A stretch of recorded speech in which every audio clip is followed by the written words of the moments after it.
जब हम परमात्मा को याद करते हैं, उस परमात्मा का चिंतन करते हैं, तो परमात्मा हम सभी लोगों के दुखों का अंत करता है। परमात्मा आपको दुखों से निकालता है जब आप परमात्मा को याद करते हो तब। जो परमात्मा का भजन नहीं करने वाला व्यक्ति होता है, जो नास्तिक जैसा व्यक्ति होता है, ऐसे लोग पशु के समान हैं। ऐसे लोग का जो जीवन होता है वो पशु जैसा होता है।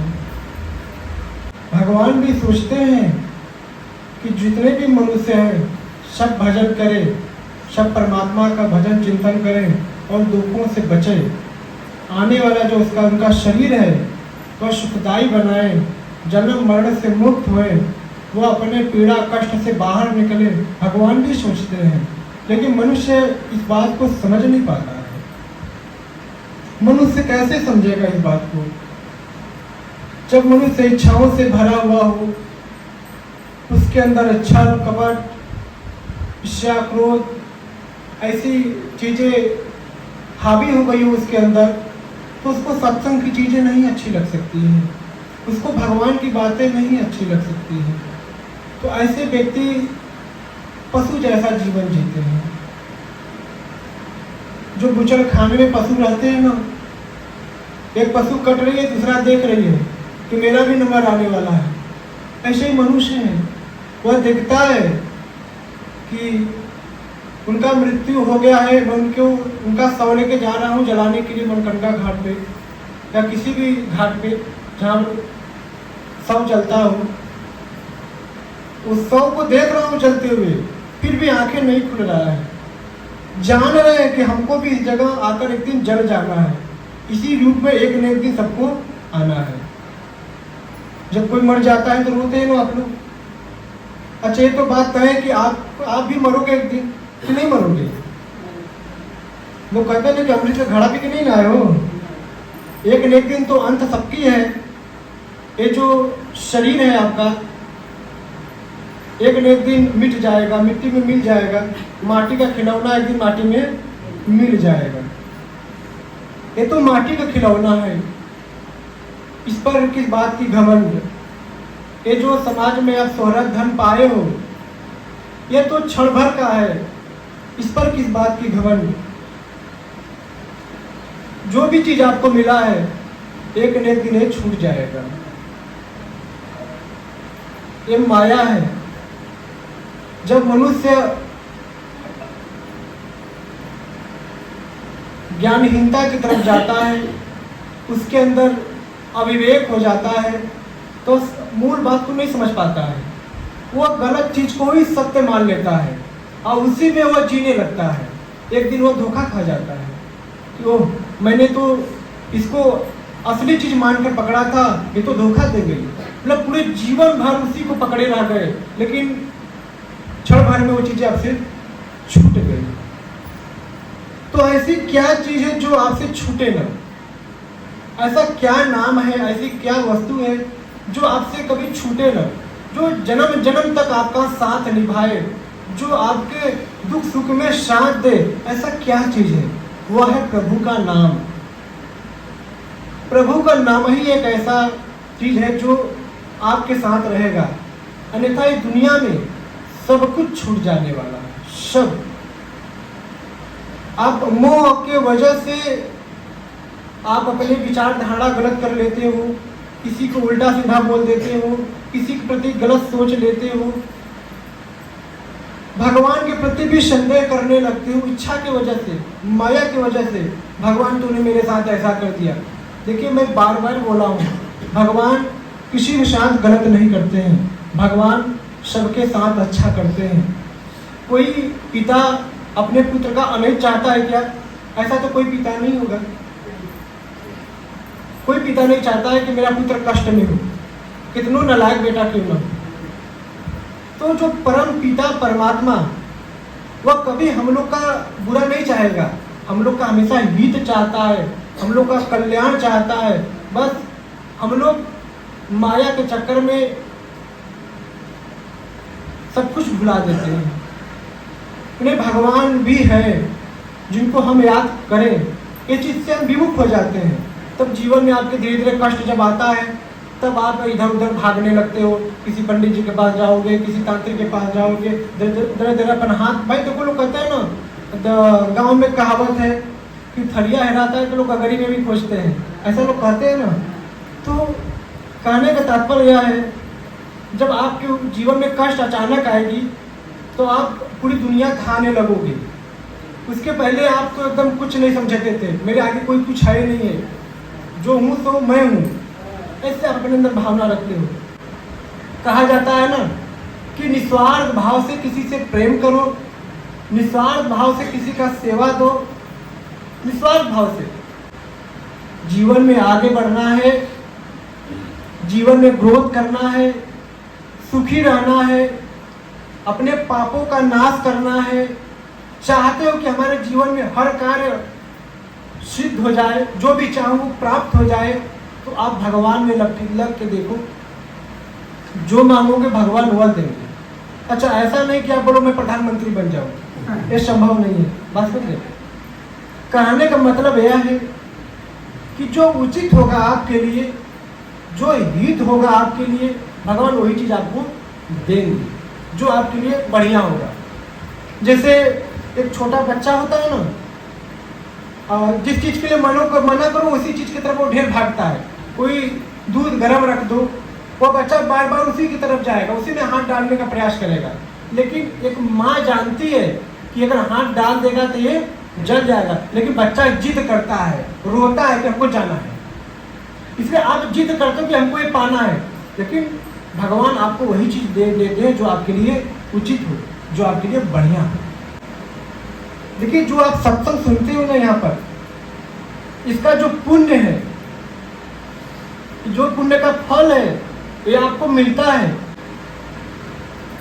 जब आप पुण्य प्राप्त करते हो तो आपके जीवन में सुख और आनंद आने लगता है। अगर जीवन में दुख भी आ जाए तो घबराना मत, यह तो मृत्यु लोक है। जन्म मरण सब सुख दुख भोगा, हानि लाभ प्रिय मिलन भी होगा। ये दुख सुख लाभ हानि छोड़ना बिछोड़ना ये तो लगा रहेगा। दुख सुख तो भगवान राम के भी जीवन में आया। कोमल जैसी माता सीता, कभी वो सोची भी नहीं थी कि हमको जंगल जंगल भटकना पड़ेगा। हाँ? कोमल पांव राम जी का, कभी वो सोचे नहीं थे कि हमको जंगल में कुटिया बना के रहना पड़ेगा, कभी सोचे थे? सबको इस मृत्यु लोक में दुख सुख का भोग भोगना पड़ता है, ख्याल रखना। लेकिन हमेशा धर्म से चलना, हमेशा जीवन में अच्छा कार्य करना। आप भक्ति करो या ना करो, लेकिन आप नियम और संयम से अपने जीवन को इस मृत्यु लोक में गम खा के जी रहे हो। अगर इस मृत्यु लोक में और नियम और संयम और धर्म से चलते हो तो सबसे बड़ा भक्ति कर रहे हो और भगवान की कृपा आपके ऊपर विशेष होगी। बात समझ रहे? हाँ। आप कितनों बड़ा पुजारी हो, दिन भर माला लेकर राम राम राम राम करो, और दिन भर दूसरे के बारे में उसका गाड़ी बिगड़ जाए, उसका एक्सीडेंट हो जाए, वो मर जाए, तो भैया वो मरे ना मरे लेकिन तुम्हारा निश्चित पतन है। एक तो भगवान का नाम ले रहे हो, उसके बाद किसी का बुरा भी सोच रहे हो, मतलब भगवान के भी आड़ में छल कर रहे हो। बात समझ रहे हो? इससे क्या होगा? आपका बुरा हो जाएगा। हाँ, इसलिए कभी भी देखो, जो जैसा करेगा वैसा भरेगा। सौ सीधा एक बात, जो बोएगा सो काटेगा। आपके बुरा सोचने से, किसी का बुरा करने से किसी का बुरा नहीं होगा। अगर किसी के दुख में आपको आनंद मिल रहा है, ये जान जाना, लिख लो हम कि भगवान आपको वही चीज मूल ब्याज सहित सौंप देंगे। लो, तुमको इसी चीज में खुशी मिल रही तो लो इसी में खुशी आनंद रहो। समय के अनुसार भले से तुरंत उसका फल न मिले, लेकिन जैसे ही कुछ समय बीतेगा भगवान वही चीज आपको रिटर्न करेंगे, वापस करेंगे। तुमको किसी के दुख में हंसी आ रही है तो लोग तुमको दुख ही दे देता है। हाँ। यह भगवान कृष्ण बता रहे हैं, यह भगवान की वाणी है, यह हम अपने मन से नहीं बोलता हूं। इसलिए मैं बार बार कहता हूं, व्यस्त रहो, मस्त रहो, किसी का बुरा ना सोचो। क्या सोचना? अगर आपके सोचने से किसी का बुरा हो जाता तो फिर दुनिया का बुरा हो जाता है कि नहीं। हर लोग के कोई ना कोई बुरा चाहने वाले होंगे, उनका भी बुरा हो जाता। ऐसा होता है क्या? नहीं होता है। लेकिन आपका बुरा जरूर हो जाएगा। पूछिए क्यों? जब कचरे में बार बार उंगली डालोगे तो कुछ न कुछ कचरा वापस आपकी उंगली के द्वारा आपकी तरफ आएगा, और वो कचरा खाली होगा। आपका कचरा, आपका बात समझ गए ना? हाँ, आपका पुण्य नष्ट होगा, और उस जो बुरे व्यक्ति को बार बार याद कर रहे हो उसको आपकी पुण्य प्राप्त होगा। है या नहीं है? आप कोई पात्र ले लो, उसमें कचरा डाल लो, बार बार उंगली डालो और बार बार बाहर पहुंचो, देखो खाली होता है कि नहीं होता है। और खाली करने वाला कौन है? कचरा में उंगली डालने वाला। जब आप बार बार किसी का बुरा सोचोगे तो आपका बुरा होना स्टार्ट हो जाएगा। इस बात को गांठ मार लो। हाँ, इस बात को गांठ मार लो। इसलिए तो मैं बार बार कहता हूं कि आश्रम में फिजूल लोग ना आए। भाई, जिसका मन लगे, जिसको लगे कि नहीं हमारा श्रद्धा गुरु जी के प्रति है, हम सत्संग सुनने जा रहे हैं, हमारे अंदर जो तकलीफ है, हमको विश्वास है कि भगवान हमारे कष्ट को जरूर काटेंगे। मैं गुरु के दरबार में जा रहा हूँ, सत्संग सुन रहा हूँ, और भगवान की कृपा हमारे घर पर और हमारे ऊपर एक न एक दिन जरूर होगा। अगर इस भाव से, श्रद्धा से अगर आप कहीं भी, चाहे मंदिर में जाओ या कहीं आश्रम में जाओ, विश्वास से जाते हो तो आपको निश्चित ही फल मिलेगा, आपका कष्ट कटेगा। जब मन में पहले से ही हो जाए चलो देखता हूं, तो मैं तो कहूँगा वहां जाना भी मत और कोई काम होने वाला भी नहीं। सीधी सीधी बात मैं कहता हूँ। हाँ, आप कहीं भी रहो, हृदय से भगवान को याद करो, भगवान के नाम का जप करो, अपने काम में व्यस्त रहो। जो गृहस्थी काम है आप करते रहो दिन भर, कोई फर्क नहीं पड़ता है। नाम जप करते रहो, धर्म से चलते रहो, कृपा हो जाएगी। हाँ, अगर हम यार नाम जप भी कर रहे हैं, किसी के बारे में बुरा भी सोच रहे हैं, तो फिर जिसे यार कमा के 10 रुपये आए, 10 रुपये खर्चा कर दिए, तो फिर क्या मतलब निकलेगा कमाने का? 1 रुपया आपके पास रहेगा? इधर पुण्य भी जुटा रहे, इधर खर्चा भी कर रहे हैं किसी का बुरा सोचकर। तो ये सब छोटे छोटे बातों का ध्यान रखना चाहिए। कहने का मतलब है, मैं इसलिए क्यों आपको इतना समझा रहा हूँ, क्योंकि आप छोटी छोटी गलतियां करके खुद अपने ऊपर संकट ला देते हो, खुद उस संकट में आप अरुझ जाते हो, फिर चिल्लाते हो कि आ गई संकट, बचाओ बचाओ बचाओ चिल्लाते। कौन बचाएगा? कौन बचा सकता है? वही बचाएगा जिससे आप विमुख हो। सत्संग इसीलिए तो हम लोग सुनते हैं कि हम लोग को ज्ञान हो। बिनु सत्संग विवेक न हुई। जब सत्संग सुनोगे तभी तो विवेक होगा। ये माया को याद करके आपके अंदर विवेक होगी। माया में तो व्यक्ति भ्रष्ट हो जाता है, जिसे धृतराष्ट्र माया में आके भ्रष्ट हो गया। हुआ कि नहीं हुआ? एक समय आया कि अपने पुत्रों से भी हाथ धो गया और राज्य से भी हाथ धो गया और जंगल में कुटिया बनाकर अपना राम राम करने लगा।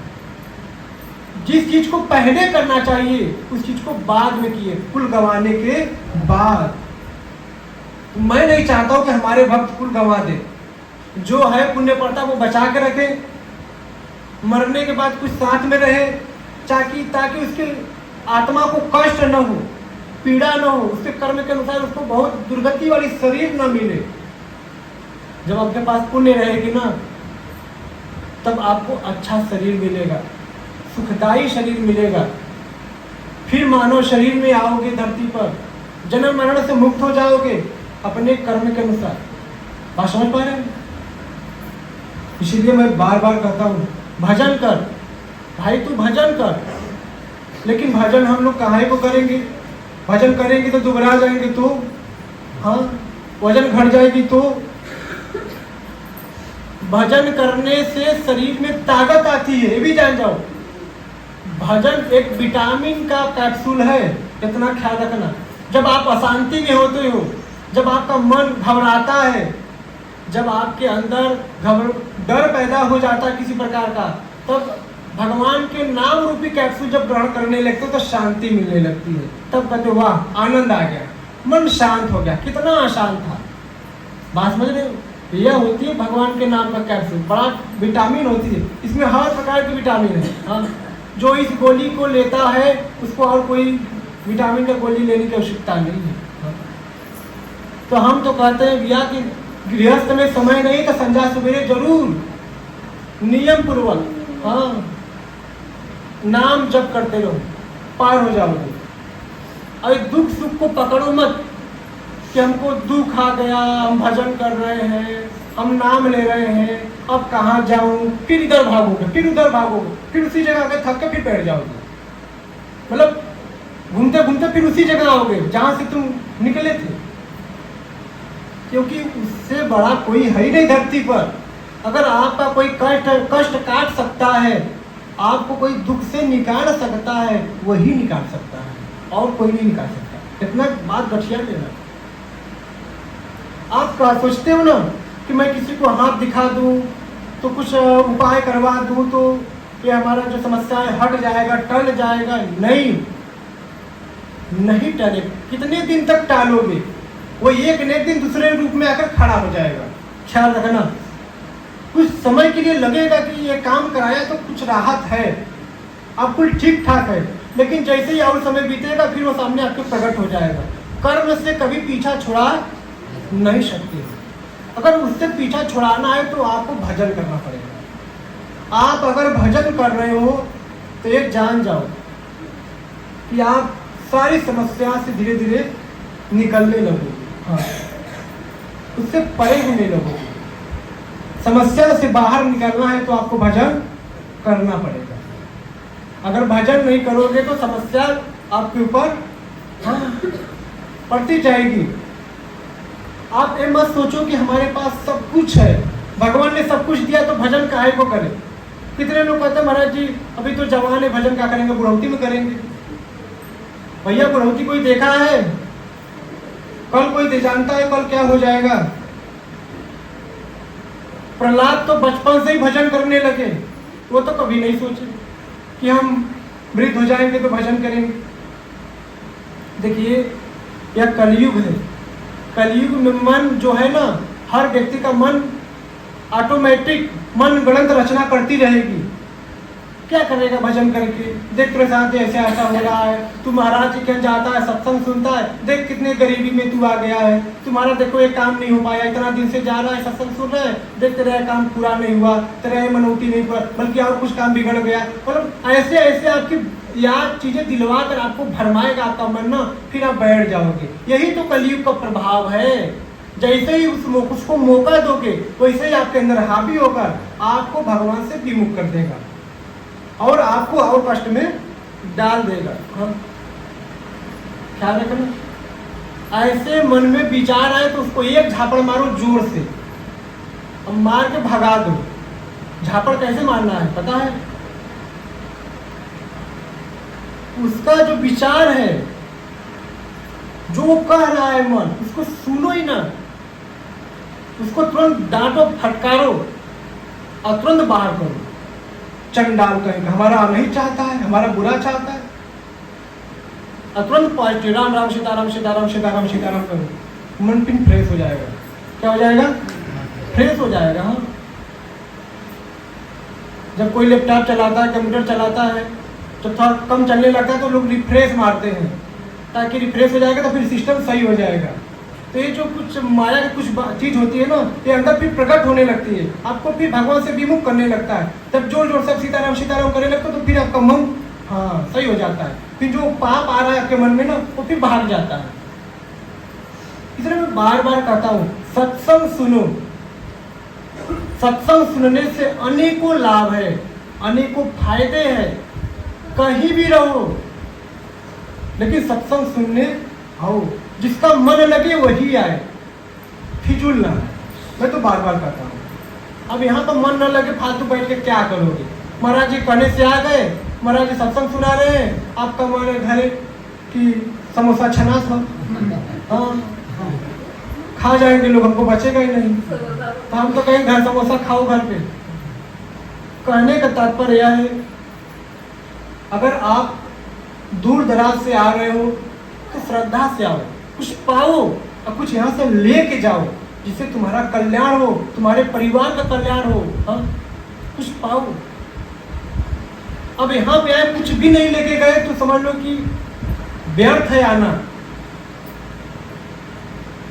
आप समय को बर्बाद किए मतलब।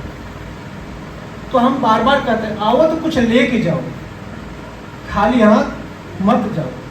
अब प्रभु के दरबार में अगर श्रद्धा से गए तो कुछ न कुछ हम हर तवार को ही यहाँ से ले जाते हैं, कृपा उनकी ले जाते हैं। उनकी जरा से कृपा ही ना आपके जीवन को तार देगा, आपके कष्ट को काट देगा, जरा सी कृपा उनकी मिल जाए।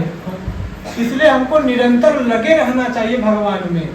कब कृपा हो जाए कोई नहीं जानता है, कब राम से भेंट हो जाए, किस रूप में भेंट हो जाए कोई नहीं जानता है।